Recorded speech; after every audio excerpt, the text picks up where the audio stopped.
네, 생명존중 11강 2차시 11-2강 시작하도록 하겠습니다. 우리가 조금 전 시간에 이 뇌사라는 것이 무엇인지, 그리고 또 이 뇌사 판정을 받았을 경우에 장기 기증이 가능하다고 얘기를 했고요.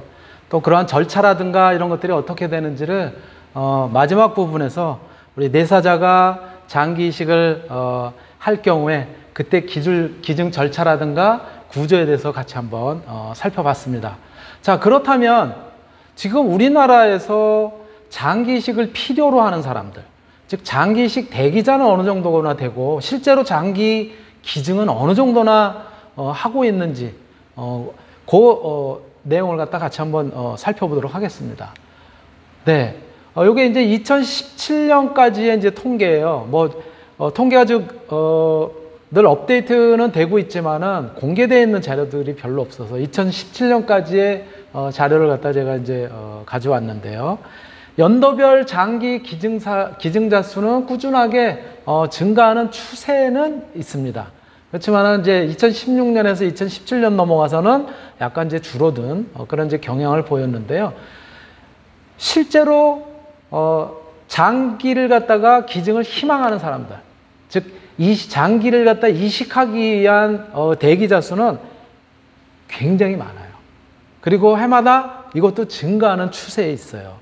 2017년만 단순하게 비교를 해본다면은, 장기 기증자 수는 515명인데 반해서 이식을 갖다 대기하는 사람들의 경우에는 2만 명이 넘어요.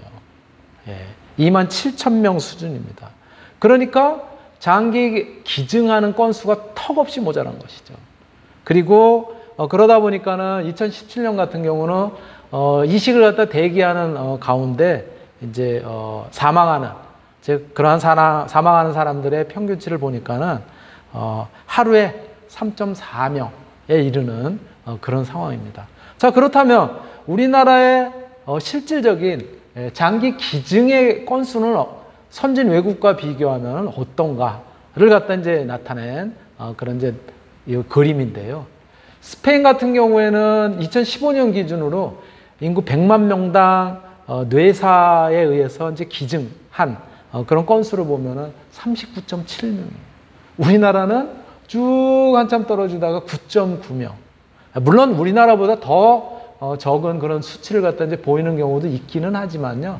대부분의 선진 외국의 경우에는 이렇게 굉장히 우리나라의 적게는 뭐 1.5배에서 많게는 2배, 3배에 이르는 그런 정도까지 이제 장기 기증을 하고 있습니다.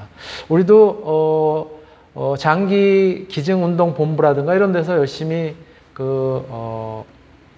사랑의 장기 기증 운동이라든가 이런 것들을 이제 통해서 장기 기증 희망자로부터 어떤 서약서라든가 이런 것들을 받고 있기는 하지만, 그럼에도 불구하고 굉장히 장기 기증 건수가 적다는 거예요.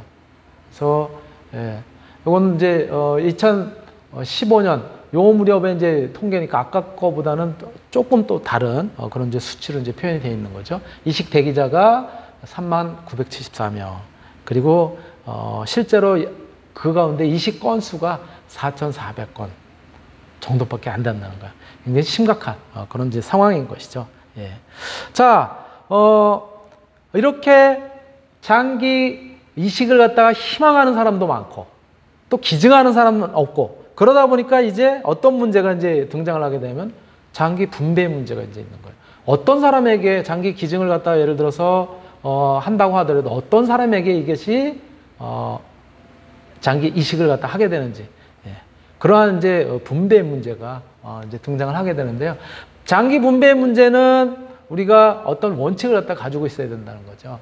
효율성과 공정성의 원칙 측면에서는, 효율성인 측면에서는 조직형이 완전히 일치하는 환자, 그리고 이식이 절박하고 성공 가능성이 높은 환자, 이런 것들을 갖다 우선 해야 될 텐데, 공정성에 있어서는 조직형이 일치하는 환자가 여러 명이 있을 경우에는 누구를 갖다 먼저 할 것이냐는 거예요. 그러면 장기 이식을 갖다가 대기한 기간이 훨씬 오래된 그런 사람들한테 우선권을 줘야 되는 거 아닌가. 그렇게 이제 공정성 부분에서 이제 이야기를 할 수가 있고요. 또 의학적인 유용성 부분에서는 장기 이식의 절박함, 그리고 의학적 관점의 이식의 성공 가능성, 이런 것들도 중요하게 고려해야 될 그런 이제 문제인 것이고요. 또 다른 측면에서의 장기 분배 문제는 기회균등의 문제가 또 있을 수 있다는 거예요. 비슷한 정도의 절박함, 성공 가능성 이런 것들을 갖다가 이제 보였을 경우에 젊은 환자하고 또 연세가 든 노인분의 환자하고 어느 쪽을 선택을 하는 것이 조금 더 기회균등적인 측면에서 공정성을 갖다 담보할 수 있는지 굉장히 어려운 문제일 수도 있는 것이죠. 그런 부분에 이제 문제가 있을 수 있고요. 그 다음에 장기 매매 문제라는 측면에 또 다른 그런 이제 요소가 있을 수가 있는데요. 제공 가능한 장기가 부족해서 또 한편에서는 장기 밀매 이런 것들이 이제 일어나기도 하는 거예요. 불법적인 그런 어떤 이제 방법 등이 등장할 가능성의 문제 이런 것들을 어떻게 우리가 이제 차단을 하고 또 장기 매매라고 하는 이런 이제 뭐라 그럴까 뭐 불법적인 요소를 갖다 넘어서 이것이 상업화되고 이런 부분들을 어떻게 차단을 할 것인지 여기에 대한 이제 장기 분배 문제도 있고요. 또 다른 측면에서는 사회적인 합의성 문제에 있어서 장기 분배와 관련된 기준을 어떻게 우리가 이제 합의를 할 것이냐, 사회적으로 어떻게 공감대를 형성을 해서 그래서 합의를 해야 될 것인지 거기에 대한 문제도 사실은 우리가 잘 고려를 해야 될 그런 내용이다라고 말씀을 드릴 수가 있는 것이죠. 자, 이렇게 장기 분배 문제가 어떤 효율성이나 공정성의 문제 외에도 조금 전에 보신 것처럼 장기 이식을 희망하는 사람은 굉장히 많은데 제공하는 특히 뇌사라든가 이런 것들을 통해서 제공하는 사람들의 경우 턱없이 부족하고 그러다 보니까 장기 분배 문제에서도 등장한 것처럼 장기 매매와 관련된 이런 문제들이 굉장히 심각한 거예요. 자, 영상 한번 보실까요? 신종 코로나 바이러스 확산으로 중국 사회와 의료계의 민낯이 드러나고 있습니다. 이와 함께 국제사회가 주목하고 있는 치명적인 중국 문제가 또 있습니다. 바로 중국이 양심수를 수감해놓고 강제로 장기를 적출해 불법 이식 수술을 하고 있다는 의혹입니다. 한국인을 포함해 매년 상당수 환자들은 중국에서 거액을 주고 강제로 떼어낸 누군가의 장기를 이식받고 있습니다. 지난해 11월 30일 도쿄대에서 한국장기이식윤리협회와 일본 SMG 네트워크, 대만 국제장기이식관심협회 등 3개국 NGO가 모인 것도 이 때문입니다. 세미나에 참석한 전문가들은 멀쩡한 사람의 장기를 살아있는 상태에서 적출해 판매하는 이른바 생체 장기 적출을 반인류 범죄로 규정했습니다. 장기 매매를 위한 살인은 중국 감옥과 수용시설에 감금된 것으로 추정되는 수십만 명의 양심수들이 주된 표적이 되고 있습니다. 절대 다수는 파룬궁 수련자들이며 지하 기독교인, 위구르인 등도 피해자로 보고되고 있습니다.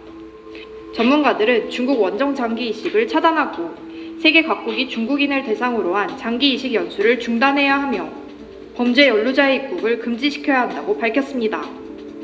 또한 11개 항에 이르는 도쿄 선언을 채택했으며 이를 실천하기 위해 중국 장기 이식 남용 아시아자문위원회도 설립했습니다. KEOT 이승원 회장은 아시아 지역에 공동으로 목소리를 낼 수 있는 구심점이 생겼다고 밝혔습니다. 이 회장은 아시아 외에도 미국을 비롯한 각국 의회, 세계의학협회, 유엔고문방지위원회, 국제교육개발 등에서 중국의 장기 이식 범죄를 규탄했다고 설명했습니다. KEOT는 올해 가을 서울에서 각국의 전문가들을 초빙한 국제 세미나를 개최해 중국을 압박하고 대응책을 구체화할 예정입니다.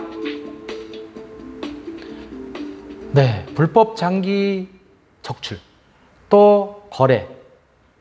이건 굉장히 심각한 어떤 인류가 당면하고 있는 인권의 문제, 그쵸? 이런 것들이죠. 이렇게 불법적으로 여기저기서 장기 밀매가 이루어지고 있다는 거예요. 밀매, 또 우리나라에서도 여러분들 뭐 제가 앞에서도 1차 시에도 얘기를 했었지만은 과거에 보면은 화장실이라든가 이런 데 보면은 뭐 신장 파세요. 뭐 이런 그런 어떤 이제 스티커라든가 이런 것들은 이제 가끔 볼 수가 있었잖아요. 그런데 이것들이 공공연하게 이제는 SNS상에 인터넷상에도 올라오고 있다는 거예요. 굉장히 심각한 문제인 것이죠. 예, 같이 한번 그 영상 보시겠습니다. 네, 귀신 헬리콥터라는 말 들어보신 적 있으신가요? 네, 귀신은 귀할 심장이라는 뜻으로 장기 밀매 브로커들이 SNS에서 사용하는 용어입니다. 네, 과거 휴게소 화장실에 전화번호를 놓고 연락을 기다리는 식의 장기 밀매가 이제는 페이스북 등 SNS로 활동 영역을 넓히고 있어서 주의가 요구됩니다. 배삼진 기자입니다. 장기 밀매를 소재로 한 영화 아저씨. 장기 밀매는 속칭 통나무 사업으로 불리는데 영화 속에서는 심장과 간, 신장은 물론 눈까지 적출하는 장면이 나옵니다. 과거 장기 매매 브로커들은 휴게소 화장실이나 역 등에서 전화번호를 뿌리다가 최근에는 페이스북 등 SNS와 중고 사이트 같은 인터넷 게시판으로 활동 무대를 넓히고 있습니다. 장기 밀매를 의미하는 은어와 휴대전화 번호를 함께 올리면 카카오톡을 비롯한 SNS로 연락해 계약을 추진하는 방식입니다.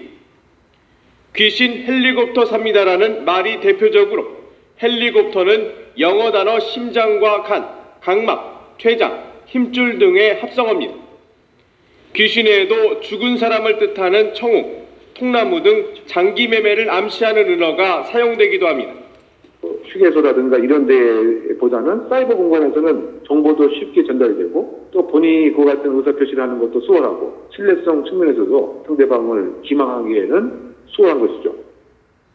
하지만 이런 장기 매매 관련 글의 대부분은 의료 검사를 해야 한다며 금전을 요구하는 경우가 대부분인 만큼 주의가 필요하다고 전문가들은 당부합니다. 연합뉴스TV 배삼진입니다. 네, 한쪽에는 장기 이식을 희망하는 그런 사람들의 절박한 심정을 갖다가 이용을 해서 그래서 이제 갈취하기도 하고요. 사기를 갖다가 이제 치기도 하고 그러한 것들이 장기 밀매 조직과 관련해서 끊임없이 이렇게 이제 일어나고 있는 그런 이제 상황인 것이죠. 자, 그래서 우리나라에서도 앞에서 잠깐 제가 이제 설명을 드렸었지만은 장기 기증을 갖다 희망하는 사람들, 이런 사람들의 등록을 갖다가 좀 수월하게 하기 위해서 그 연령도 16세로 낮춘 바가 있죠. 그 영상도 같이 한번 보겠습니다. 장기 기증 희망 등록은 사고 등 갑작스러운 경우에도 기증 의사를 정확히 확인할 수 있도록 돕는 제도인데요. 이 장기 기증 활성화를 위해 부모의 동의 없이도 희망 등록을 할 수 있는 나이가 16살부터로 낮아졌습니다. 박찬 기자입니다. 17살 나이에 9명에게 생명을 나눠주고 떠난 고 강성민 군의 아버지가 학생들 앞에 섰습니다. 아들의 고귀한 뜻을 생명 나눔 운동으로 더 이어가기 위해서입니다. 그냥 땅속으로 묻는 것보다는 다른 사람한테 나누어 주는 것이 좋다. 저희 아들 같은 경우 다른 사람 생명을 살렸잖아. 강연을 들은 학생의 절반가량이 장기 기증 의사를 밝혔습니다. 희망 등록까지 할 의사는 있어요? 네, 당연히 있죠. 미성년자의 경우 법정 대리인의 동의가 있어야만 장기 기증 희망 등록을 할 수 있었습니다. 올 7월부터는 16살 이상은 본인의 의사만으로 신청이 가능해졌습니다. 신규 희망 등록자 수가 매년 10만 명 정도에 머무는 상황에서 기증 문화 확산을 위해 요건을 바꿨습니다. 그동안에는 만 19세 이상 거의 없었으니까 외국에서는 전 세계가 만 15세 이상 등록을 할 수가 있어요. 특히 미국의 경우는 만 13세 이상 할 수 있어요. 장기 기증 희망 등록을 해두면 갑작스러운 사고 등으로 뇌사 상태에 빠질 경우 장기 기증으로 이어질 가능성이 커집니다. 가족들이 본인의 의사를 분명히 알 수 있어 이식에 동의하기 쉽기 때문입니다. 다른 치료 방법이 없어 장기 이식을 애타게 기다리는 환자는 3만 9천 명. 해마다 늘고 있습니다. KBS 뉴스 박찬입니다.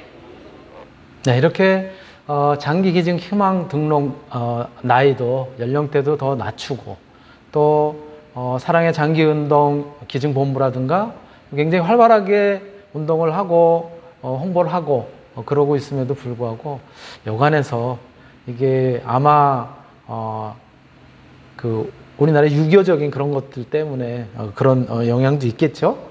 예, 우리나라의 경우 굉장히 여전히 장기 기증 이제 건수가 굉장히 낮다는 이제 그런 부분들 말씀 같이 드려봤고요. 자, 그렇다면 바로 이러한 장기 이식에 있어서의 어떤 윤리적인 관점, 이런 것들에 대해서 이제 우리가 한번 살펴본다면은, 장기 이식의 윤리적인 관점에서는 크게 의무론 그리고 목적론, 이렇게 나눌 수가 있습니다.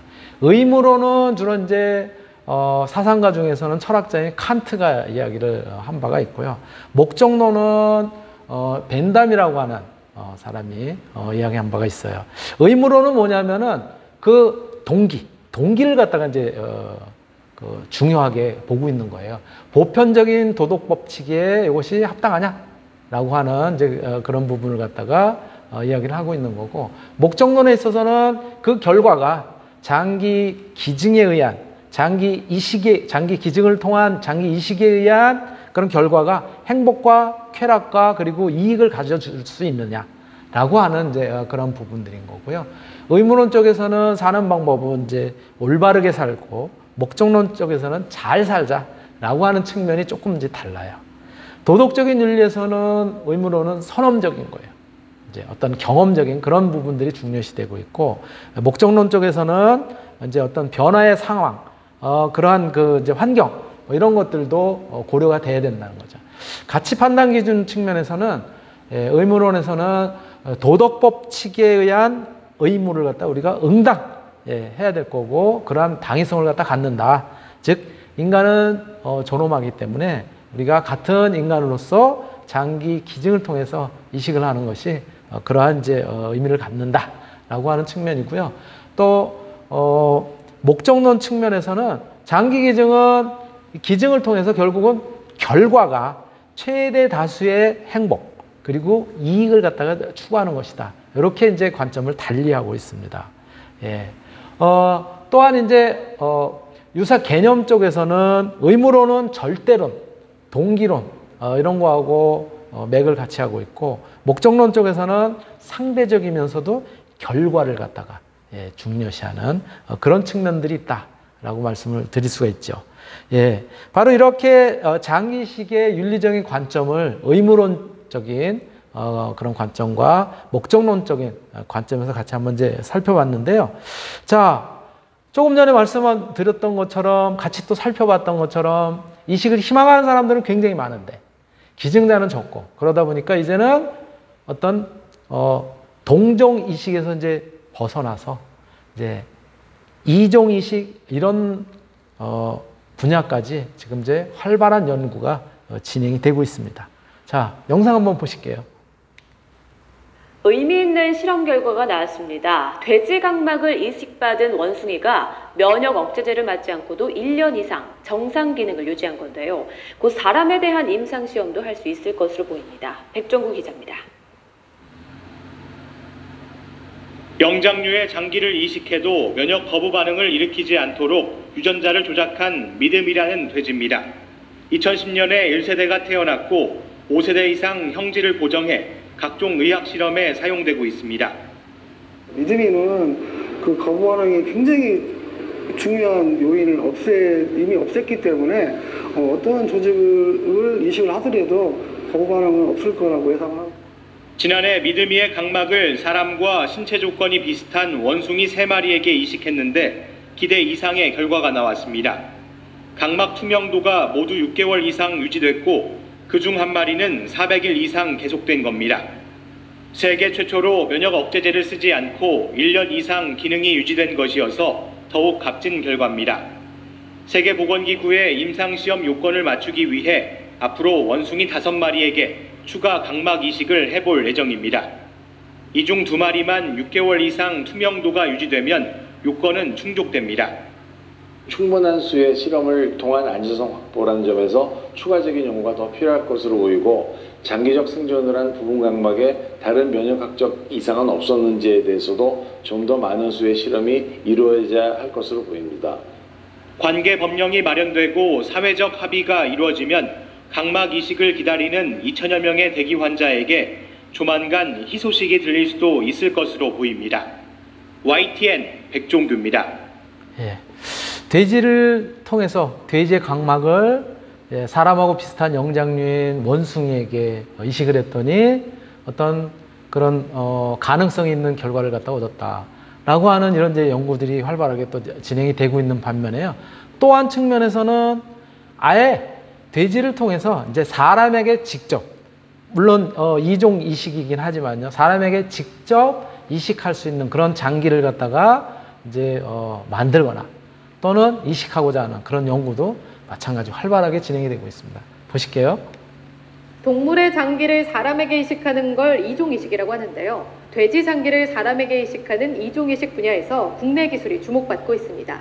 하지만 뛰어난 기술력에도 관련법이 전무해 환자에게 적용할 수 없는 실정입니다. 이성규 기자입니다.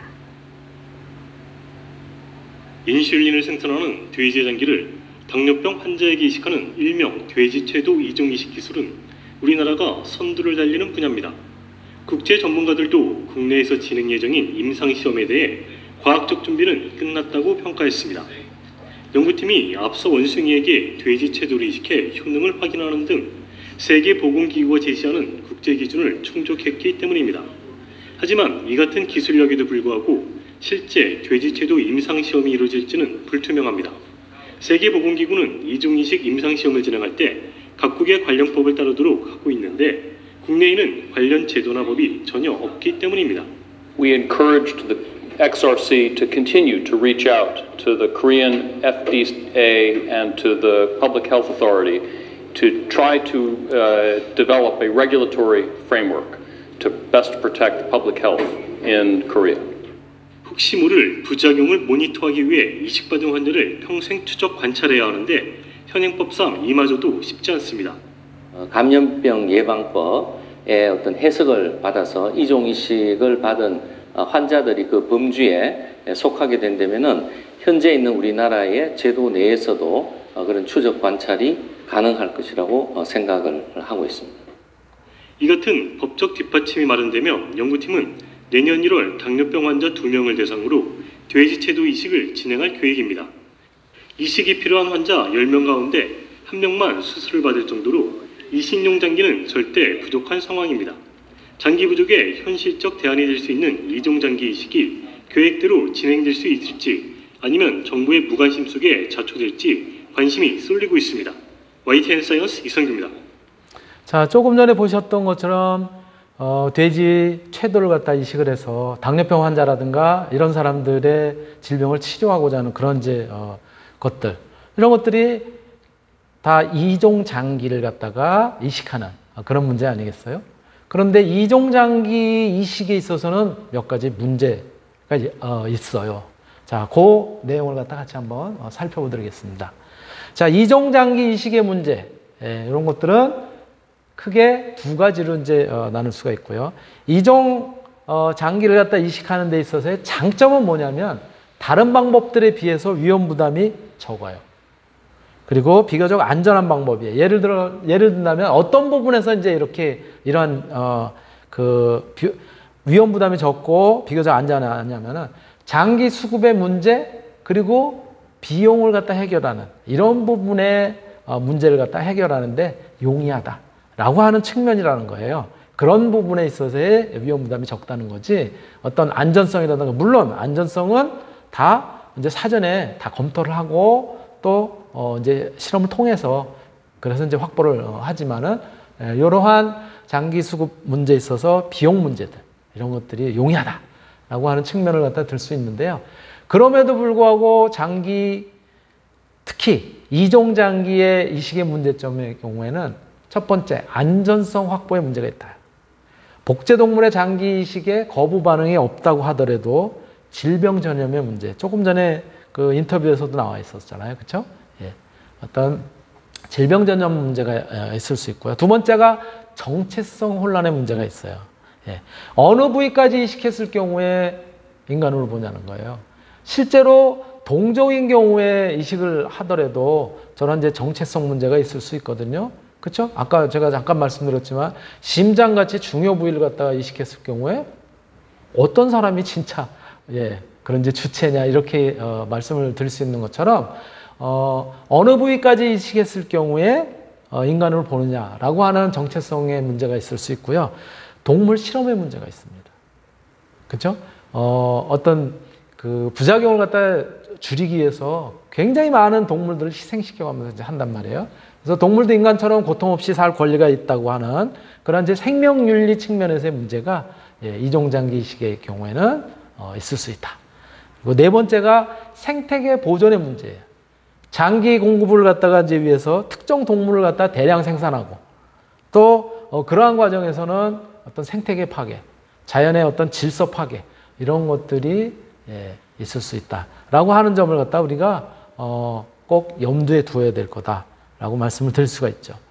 자, 그럼에도 불구하고 끊임없이 이종장기 이식에 대한 그러한 연구 이런 것들은 이제 진행이 되고 있고요. 최근에는 손상된 광막 이런 것들을 갖다 이제 회복시킬 수 있는 그런 이제 재생 단백질 이런 것들을 이제 찾기 위한 연구도 마찬가지. 이종 장기 이식의 문제를 갖다 해결하는 그런 방법으로 활발하게 진행이 되고 있습니다. 같이 한번 보실게요. 각막은 한 번 손상되면 회복이 안 돼서 이식하는 것 외에는 다른 방법이 없었습니다. 네, 각막 안에 있는 내피세포가 되살아나지 않기 때문인데요. 국내 연구진이 내피세포의 재생을 돕는 단백질을 찾아냈습니다. 이동훈 기자가 보도합니다. 우리 눈의 렌즈 역할을 하는 각막. 각막에 상처가 나거나 질병이 생기면 뿌옇게 흐려지면서 시력이 떨어지고 실명으로까지 이어집니다. 각막을 투명하게 유지해주는 내피세포가 손상됐기 때문입니다. 각막 내피가 손상이 되면은 자연적으로 치유가 안 되기 때문에 이제 좀 난치성 질환으로 많이 분류가 되어 있거든요. 결국 각막을 이식해야 하는데 우리나라는 기증자가 적어 수술이 쉽지 않고 각막을 수입하면 비용이 커지는 어려움이 있습니다. 국내 연구진이 이러한 각막 내피세포의 재생을 돕는 단백질을 발견해 새로운 치료 가능성을 열었습니다. 우리 몸에 있는 엔지오제닌이라는 단백질인데 이를 눈에 주입하면 몸속 신호물질을 자극해 각막 내피세포를 빠르게 늘리는 겁니다. 실제로 손상된 토끼의 각막에 이 단백질을 안약처럼 넣었더니 8일 후에는 각막 내피의 상처가 거의 사라졌습니다. 혼탁해졌던 각막도 눈에 띄게 투명해진 것을 볼 수 있습니다. 각막 내피를 다 거의 망가뜨린 다음에 이 엔지오제닌 물질을 쓰게 되면은 그 남은 살은 몇 개의 세포만 있어도 내피세포의 증식과 또 이렇게 재생이 일어나가지고 투명한 각막으로 바뀌는 걸 갖다 우리가 볼 수가 있습니다. 이 단백질을 이용하면 손상된 각막의 내피세포를 재생시켜 이식 없이 치료하는 길이 열립니다. 또 각막 이식 환자에게 주입하면 성공률을 크게 높이는 것은 물론 염증 억제나 안압을 낮추는 효과도 얻을 수 있습니다. YTN 사이언스 이동훈입니다. 네, 최근에는 또 이러한 연구에 있어서 줄기세포를 갖다 이용하는 그런 이제 연구들이 활발하게 이용이 되고 있죠. 장기이식 부분, 또 우리가 손상된 그런 어떤 이제 부분들을 갖다가 줄기세포를 활용해서 재생하고자 하는 그런 노력도 한편에서는 열심히 하고 있다는 거. 같이 또 보실게요.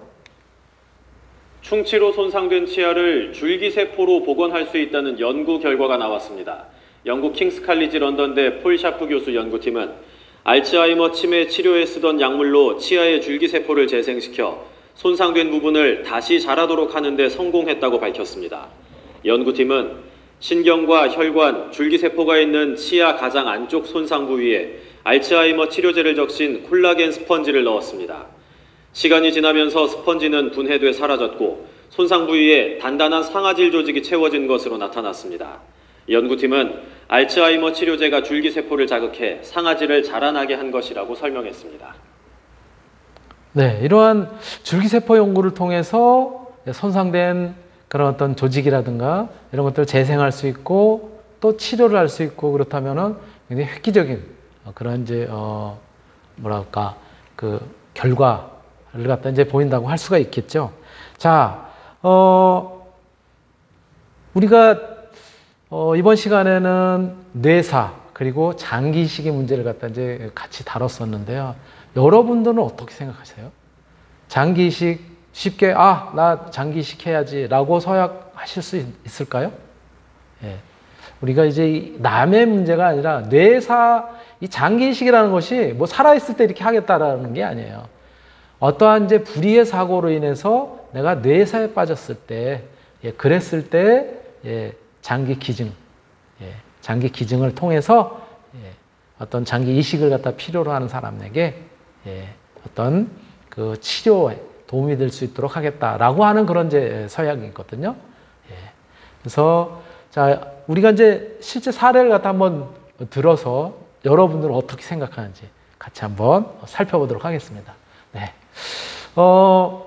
실제 가상의 이제 사례인 것이죠. 그것을 여러분들이 어떻게 판단할지 같이 한번 고민을 해보겠습니다. 네. 제가 한번 읽어볼게요. 병원마다 장기 제공자를 기다리면서 사경을 헤매는 대기자가 더욱 늘어가고 있다. 그렇죠? 앞에서도 설명을 했었던 것처럼.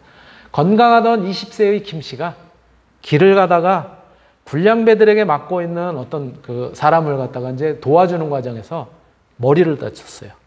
그래서 의식을 잃고 지금 병원에 실려갔어요.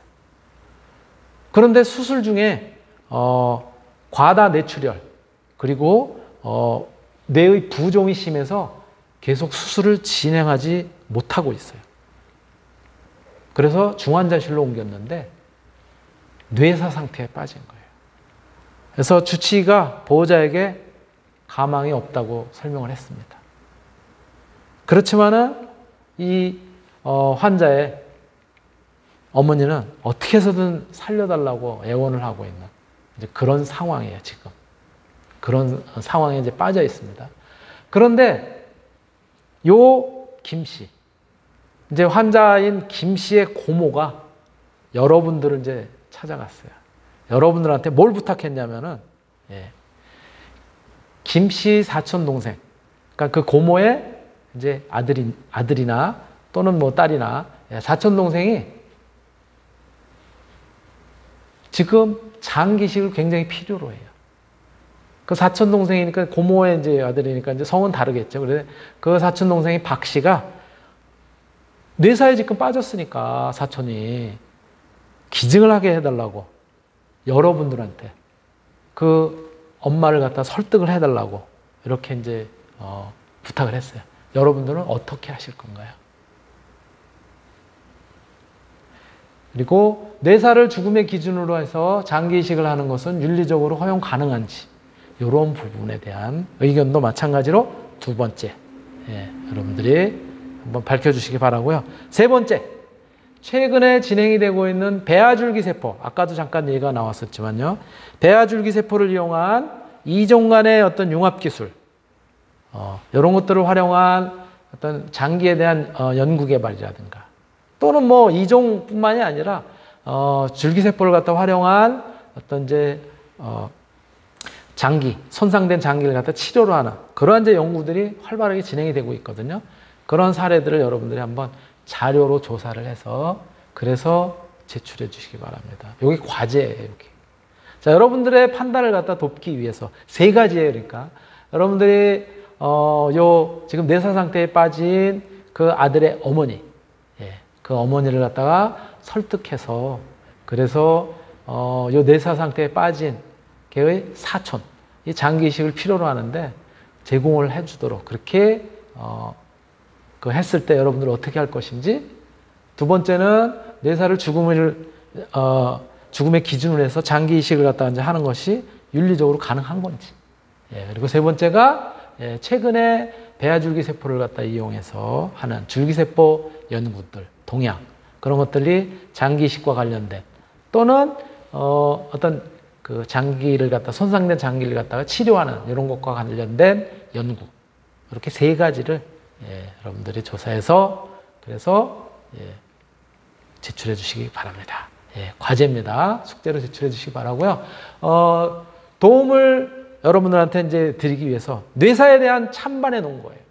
찬성론은 주로 이제 데카르트, 반대는 일반인의 시각입니다.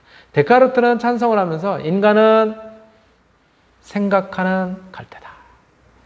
즉 인간은 생각함으로써 존재를 한다라고 얘기를 했어요. 그렇죠?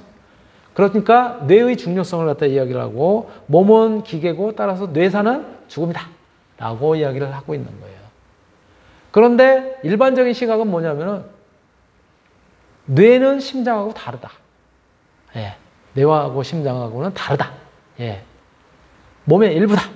예, 전통적인 시각에 근거를 하면은 심장이 멈췄을 때 우리가 죽음이라고 생각을 하지 뇌가 지금 작동을 안 한다고 해서 죽음이라고 생각하지 않는다. 그래서 심장이 멈춰야만 본질적인 죽음이다 라고 생각을 한다는 거예요. 그리고 찬성론적인 측면에서는 다른 생명을 살릴 수 있지 않느냐. 거의 뇌사라는 것은 이제 죽음에 이르게 되는데 다른 생명을 살릴 수 있는 그러한 이제 장기이식이 더 유용한 그런 결과를 갖다 얻을 수 있다. 그런데 반해서 반대는 생명은 그 자체가 존엄한 거기 때문에 장기이식 불가라고 보는 거고요. 예. 도덕적인 그런 측면에서는 유기적인 인격체로서 인간다움의 본질은 데카르트가 주로 얘기를 했지만은 뇌에서 비롯이 되는 것이다. 인간은 사고를 하고 생각을 하는 그런 존재이기 때문에 뇌가 중시가 돼야 된다. 그래서 뇌가 죽은 거는 이거는 살아있는 게 아니다. 죽은 거다라고 보는 거고요. 거기에 반해서 반대론적인 측면은 인간의 죽음을 실용적인 동기로만 볼 수는 없다. 삶의 실제적인 기능은 이 심장이 살아서 움직이는 것이다. 그러니까 심장이 살아서 움직인다면 이거는 어떤 장기 기증을 하기가 곤란하다. 바로 이러한 주장을 갖다 이제 하고 있고요. 또 이제 찬성의 입장에서 우리가 이제 일반적으로는 이렇게 볼 수가 있을 거예요. 무의미한 연명 의료행위는 이제 중단돼야 된다. 뇌사에 빠졌는데 거의 죽음에 이르게 되는데 무의미하게 계속 그 생을 갖다 지속하는 것은 곤란하다. 힘들게 연명하지 않고 행복한 죽음을 맞이할 수 있도록 해야 되고 소생 가능성이 희박하고 또 가족들이 정신적 경제적 부담이 있을 테니까는 장기 기증을 통해서 뇌사 이게 식물인간이 아니라 뇌사인 경우니까 장기 기증을 통해서 또 다른 생명을 살릴 수 있는 그런 여지가 있다. 다수의 사람들에게 건강과 행복을 주지 않느냐. 공리주의적인 입장, 최대 다수의 최대 행복, 그리고 9명에게 새로운 삶을 갖다 줄 수 있는 장기 기증 이런 것들을 하는 것이 좋지 않겠느냐. 이런 것들이 부족하면은 결국 앞에서 본 것처럼 불법 장기 매매가 판을 치게 되는 그런 상황이 되지 않겠느냐. 그리고 뇌사자의 자기결정권을 갖다 존중해야 될 필요성이 있다. 사망 혹은 뇌사 직전에 장기 기증을 갖다가 동의를 했다면 그 의견을 갖다 존중해야 된다. 사랑과 자비 그리고 인류의 보편적인 가치를 실현하는 것이 곧 바로 장기 기증을 갖다 이제 하는 것이다. 그런데 말해서 반대 입장은 뇌사는 임종의 과정일 뿐이다. 뇌사자는 심장이 뛰고 호흡을 하고 있지 않느냐. 이게 생명의 징후다. 뇌사 판정이 과학적이 아닐 수도 있고 또 오진의 가능성도 있고 법률 관계는 불안정한 그런 상황 아니냐. 인간의 존엄성을 무시하는 그러한 이제 뇌사에 의한 장기 기증 안 된다. 연명 의료 행위를 갖다가 무시했어도 곤란하다. 인간 자체가 목적이 아니라 수단이 돼서는 곤란하다. 또 악행 금지 원칙에 위배가 된다.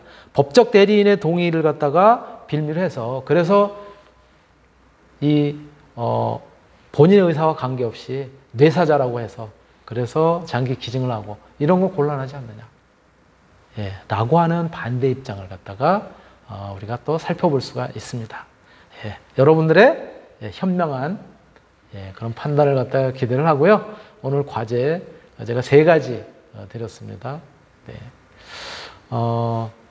과제는 다음 주까지 제출해 주시면 될 것 같고요. 제가 구글이나 구글 클래스룸이나 또는 LMS에도 올려놓도록 하겠습니다. 오늘 강의 마치도록 하겠습니다.